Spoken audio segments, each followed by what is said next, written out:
Come on in and join me. You just hit on Discovery class. To introduce today's lesson, I'll begin with a story. A young man and a young woman, they fell in love. He was Alan, she was Alice. He came from a family of aristocrats, grew up with lots of money. She was just the opposite. Orphaned, grew up in a foster home, no money. They got engaged. Wedding plans were made. But just before those plans took place, they were involved in a crucial car accident.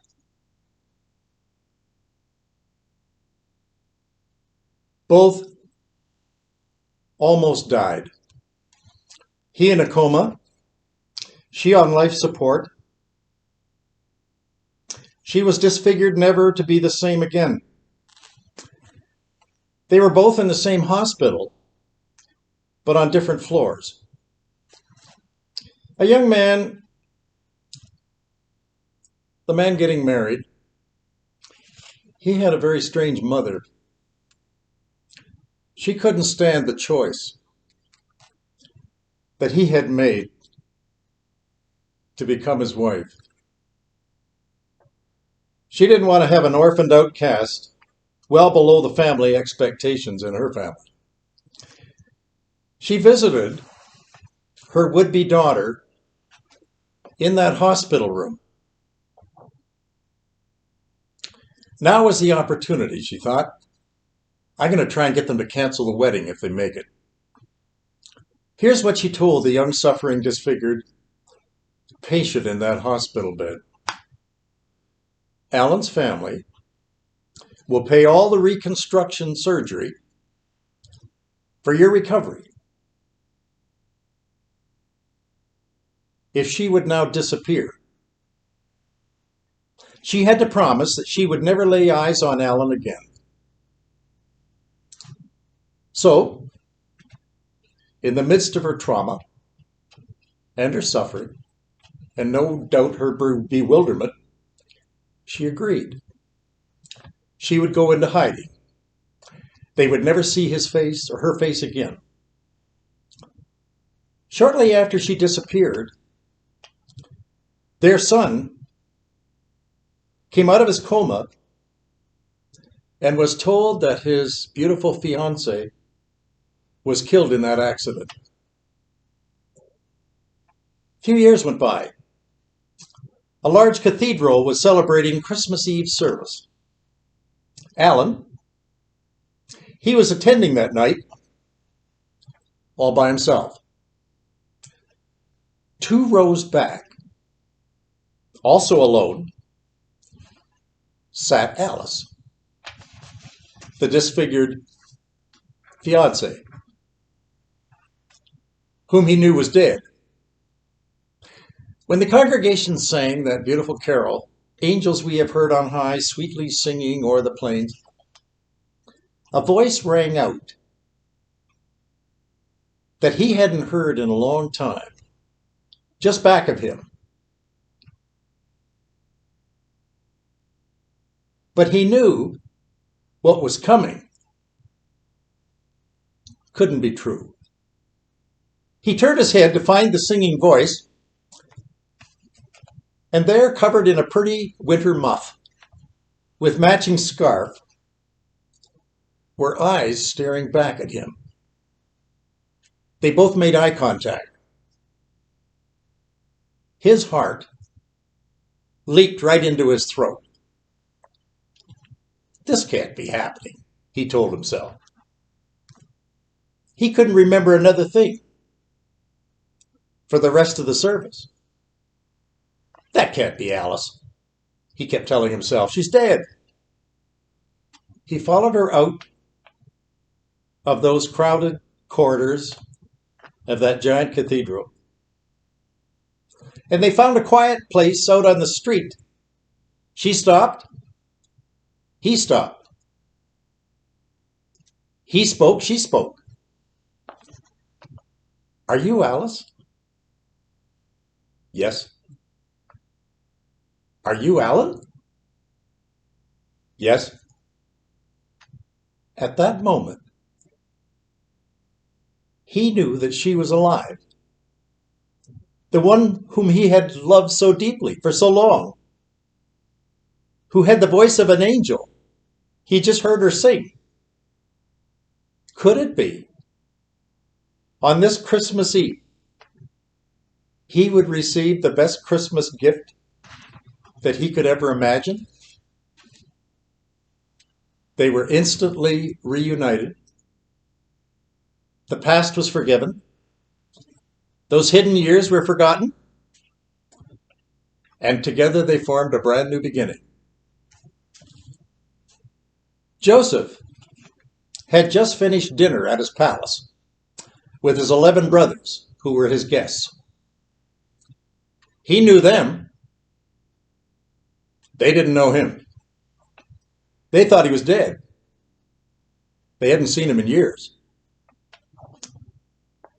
Joseph is now going to play a trick on his brothers before they go back home to Canaan. I'll read it for you. It's found in Genesis chapter 44, and I'll begin to read at verse 1. Joseph ordered his house steward, fill the men's bags with food, all they can carry, and replace each one's money bag at the top of that bag, and put my chalice, my silver chalice, in the top of the bag of the youngest, along with the money that he brought for his food. He did as Joseph ordered. Well, what's Joseph up to? It must be a joke. Well, you know the story, but I want you to pretend you don't know. The brothers don't know what's going on. This ruler in front of them, he's so scary. He's so full of authority. Everybody bows down to him. When he gives orders, even the Pharaoh gives him his respect. And in his presence, most surprisingly of all, the brother of these 11 men, and they don't know it, is Joseph. To them, he's just a great big dictator. He rules Pharaoh. He rules the government. He rules agriculture. He rules the army and the navy. He rules the courts. He rules the foreign governments coming now to Egypt to buy food. Now look what he's up to. He's messing around with these 11 brothers' feed bags. And in a short time, he's going to give them all a heart attack. You just watch and see. Now we get down to verse 3. At break of day, the men were sent off with their donkeys, and they were barely out of the city when Joseph said to his house servant, run after them. Catch up to them. When you catch, say to them, why did you pay me back evil for good? This chalice my master drinks from. He also uses it for his divination, and this is outrageous, what you've done.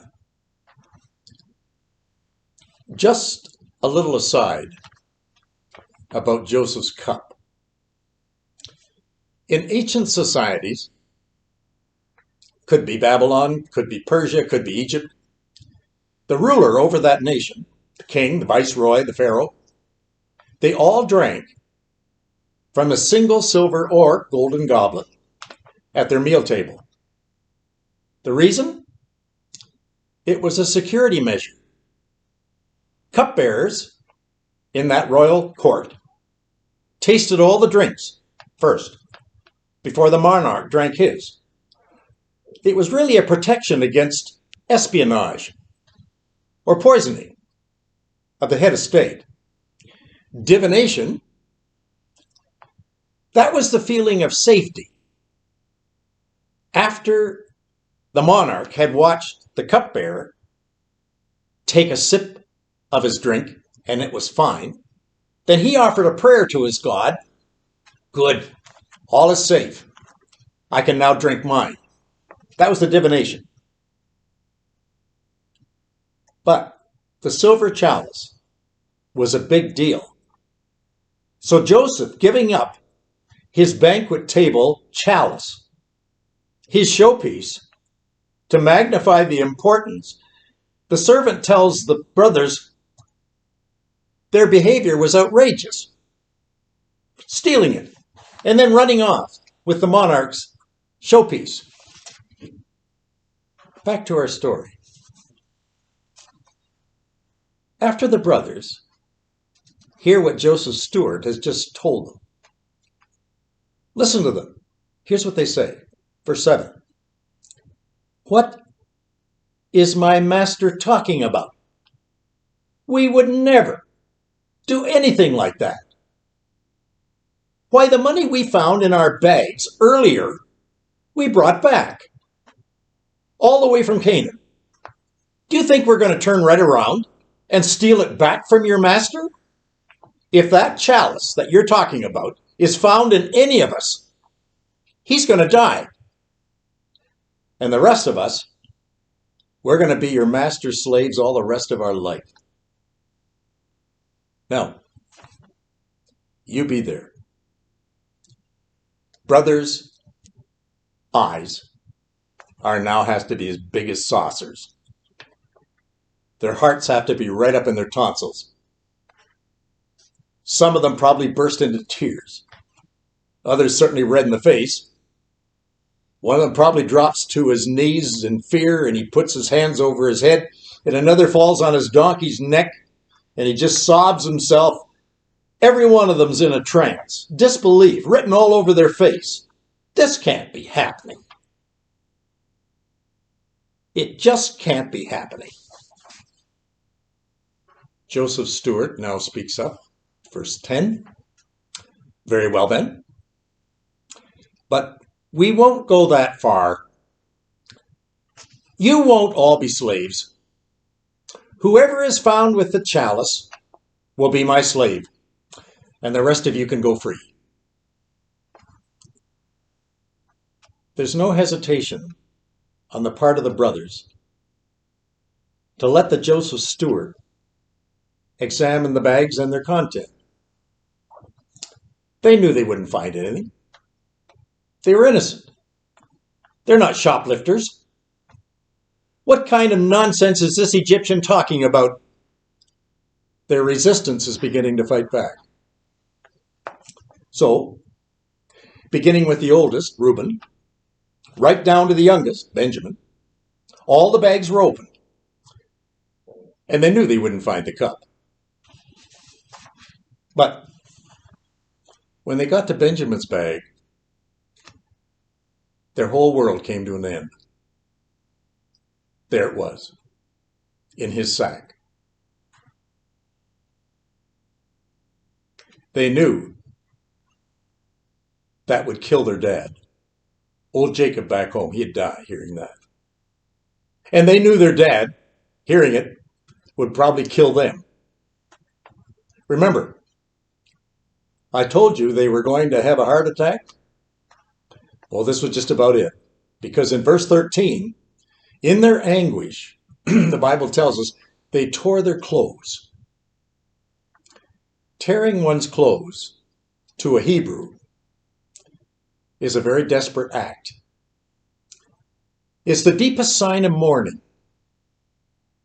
In our society, it's the equivalent of hearing someone that you love very much, hearing he's just died. And there you are now with a broken heart. These brothers are now besought themselves with uncontrollable grief. They are so overcome, they can no longer think and they can no longer talk. They tore their garments. Now I'm talking about dress clothes. These were worn as special apparel entering into a foreign land, and now they've been ripped to shreds. That's what I'm talking about. Let's get back to the brothers, and let's get them back into Pharaoh, rather into Joseph's palace, and see what happens. So Judah speaks on behalf of the siblings, and he says to Joseph, standing before them, "What can we say? What can we say to you, my lord? We can't speak. How can we justify ourselves? God has found out the iniquity of your servants. Behold, we are all of us here are my Lord's slaves. Both we and this one whose possession the cup has been found." Verse 16. So, this was the trick that Joseph played. He wanted a confession from his brothers. That's what he got from the tongue of Judah. They were all in this together. They didn't try to justify themselves. They didn't make Benjamin, their youngest brother, the scapegoat. They didn't put the blame on him. They were all guilty. Before God, we have all been found out. Joseph, hearing this, could see that their conscience had bothered them. What they did to him years ago is now coming out. Joseph's little trick, placing his chalice in Benjamin's bag, it worked. Joseph isn't finished, though. He has one more thing up his sleeve. Verse 17. Then Joseph said, "Far be it from me to do this. The man whose possession the cup has been found, he shall be my slave. As for you, the rest of you, go in peace to your father." Hearing this, what did the brothers do? They say, "No. No. We're not going to do that." Judah says, "Take me instead. But send Benjamin back home. We couldn't bear to see this evil overtake our father." Hearing this, Joseph could see that these weren't the same brothers that treated him so rotten all those years ago. They had been converted. Forgiveness was replacing hatred. Repentance was now beginning to settle in. Now watch this Cinderella story unfold. Verse 1 of chapter 45. Then Joseph couldn't control himself before his brothers who stood there.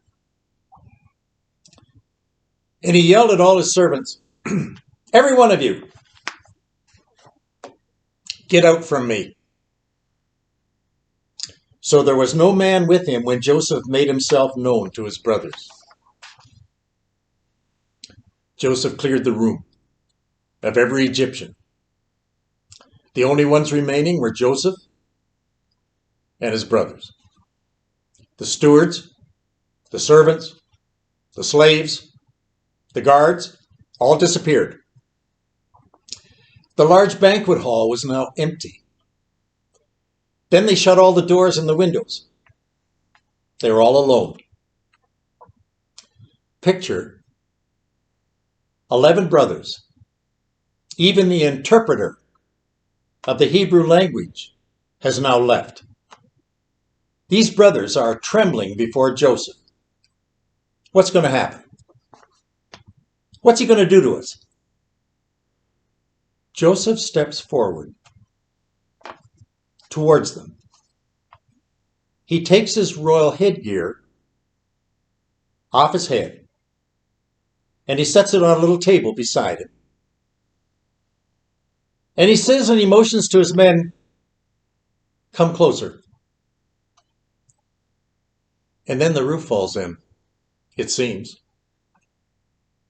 Joseph bursts into tears right in front of them. Not just tears. The whole fountain opens up. He wails. He clutches his face in his hands and he shakes from top to bottom. Even Pharaoh, in his palace next door, can hear him. These 11 brothers are all watching this. They don't know what to do. What's he going to do to us? And then for the first time, this mighty ruler of Egypt speaks their language to them in Hebrew. I am Joseph. I'll let Peterson, in the Message Bible, tell the brothers' reaction. Verse 3. His brothers couldn't say a word. They were speechless. They couldn't believe what they were hearing and what they were seeing. Well, I think they trembled. I think they were terrified. I think this was probably just nothing but a trap. Then Joseph says to his brothers, please come closer. Come closer to me. And they came closer. And he said, I'm your brother Joseph, whom you sold into Egypt. The term here in Hebrew, come closer, they're the words that are used by a young lover talking into the ear of his sweetheart. It's a term of affection, the deepest affection you can utter. So he shows them, by them coming up closer, that he's one of the family, not some foreign Egyptian viceroy. He's theirs. He's one of them. He's the 12th brother. Come closer. That's all it took. The secret, held in silence all those years back in Canaan, now was out. Standing in front of them was their own flesh and blood.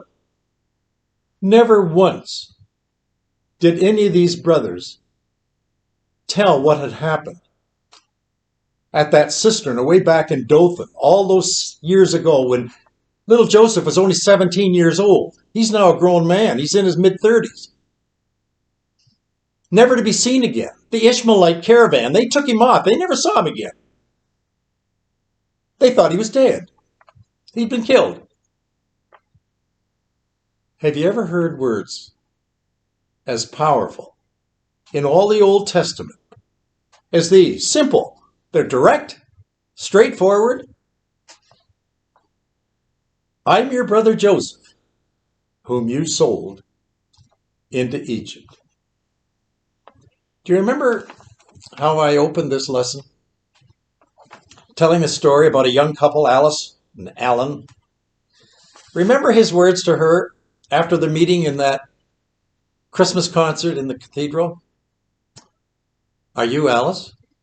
Yes. At that moment, he knew that she was alive. Remember the beautiful ending to that story? They were reunited. Their past was forgiven. Everything had been forgotten. Wait till I tell you next week what's coming next in this story. Hope you can come back. I'll tell it to you because that'll end our studies in the wonderful story of the book of Joseph. And a great personality, because we've learned from Joseph some wonderful lessons. I want to be like him, and I think you do too. So come back and we'll conclude it, and I'll see you then. But also, thanks for coming today.